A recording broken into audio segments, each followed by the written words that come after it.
Aujourd'hui, je suis quelqu'un que j'aime bien. Je suis quelqu'un... Ouais, j'ai encore des moments où j'ai pas confiance en moi sur certaines choses, mais dans la majorité, par rapport à ce que j'étais avant, j'ai beaucoup plus confiance en moi sur des tas de choses. Je suis quelqu'un que je respecte, moi je le pense en tout cas. J'estime que je suis quelqu'un de bien et je suis devenu mon ami. Il y a une phrase, et donc c'est vrai que quand tu es heureux, pour être ami, tu es heureux quand tu es ton propre ami. Quand tu es heureux, tu attires les gens. Les gens ont envie de te rencontrer pour savoir ce qui se passe. Et c'est vrai que quand je vais, j'ai des sourires. Un jour, j'étais dans le métro avec une amie, elle me fait c'est fabuleux, les gens ils te sourient tous. Je fais bah oui, moi je commence à leur sourire le premier, c'est quand même plus facile. Et il y a une phrase que j'ai écrite, qui est la toute première phrase de mon recueil, de mon livre, qui dit le bonheur c'est simple, mais pas toujours facile. Et c'est sa simplicité qui le rend si difficile. Très souvent, j'ai entendu des gens qui disaient ah, c'est pas si simple. Moi, je trouve que c'est la pire phrase qu'on puisse dire à un enfant. Non, tu peux lui dire c'est pas si facile. Mais dans l'absolu, c'est simple. C'est pour ça, moi, quand j'ai découvert comment justement être heureux, comment réussir justement à être son propre ami, je trouve que c'est presque déconcertant de simplicité. Il n'y a rien qui prend la tête, en fait. On se prend la tête, moi je me suis aperçu, comme je disais tout à l'heure, j'étais un chef d'entreprise. Pourquoi j'ai quitté? Parce que on en parlait justement avec un ami tout à l'heure, dans Porto. Je me levais, je pensais au fric.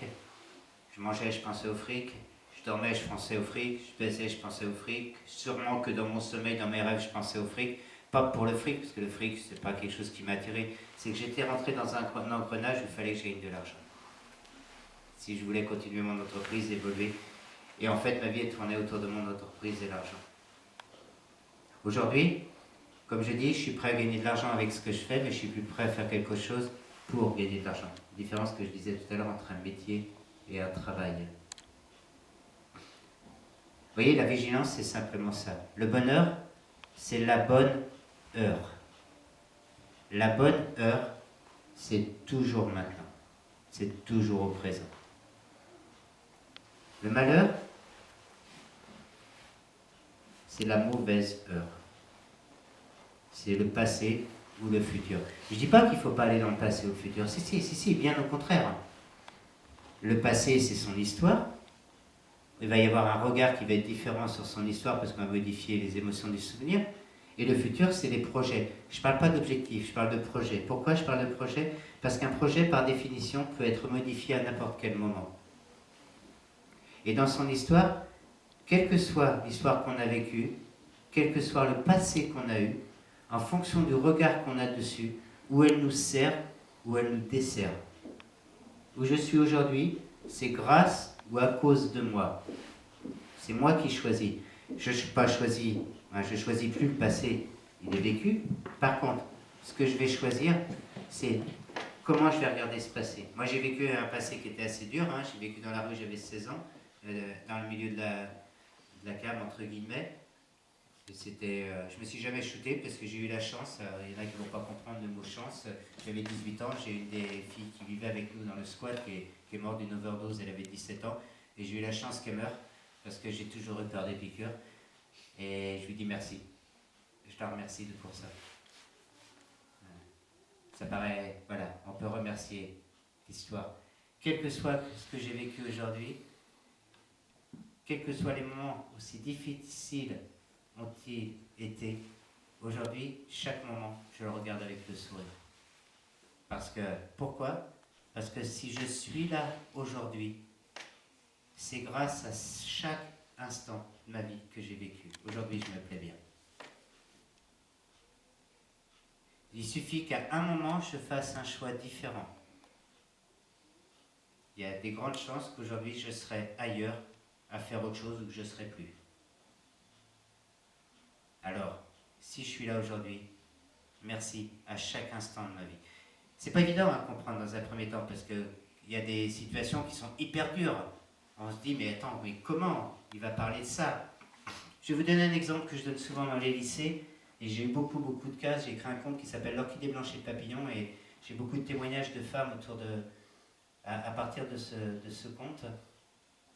Je vais prendre un exemple.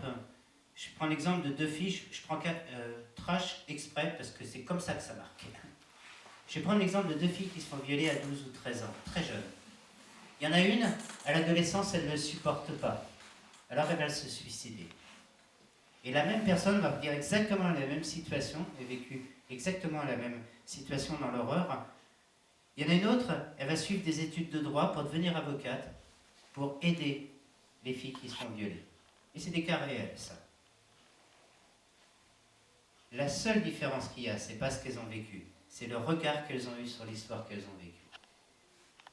Moi, pendant des années, toute mon histoire m'a empêché d'avancer.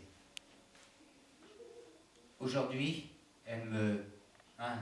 comme dans Retour vers le futur 2. Je glisse dessus, quoi. Et ça m'aide, ça me soutient, ça m'aide, ça me... Donc, comme je vous disais tout à l'heure, c'est simplement le regard. Et la vigilance, c'est que ça. À partir du moment où on va modifier sa façon de regarder le présent, la plupart des émotions qu'on a au présent, c'est des émotions du passé. C'est par rapport à les peurs, elles vont être générées pas par rapport à ce qu'on vit, mais par rapport à une comparaison qu'on a eue dans le passé. Souvent, tu poses la main sur involontairement ou non sur la cuisse d'une femme, elle va avoir une réaction arrière. Si la main est posée là, il n'y a aucune conséquence en soi. Comment moi je me suis aperçu que j'avais des émotions au présent qui étaient des émotions de mon passé, c'est parce qu'elles étaient disproportionnées à l'événement du présent. Et là, pareil, je regarde, je fais sois vigilant, et mon passé, je le regarde avec... Au départ, c'est un peu dur, puis tout doucement, au fur et à mesure, je le regarde avec le sourire.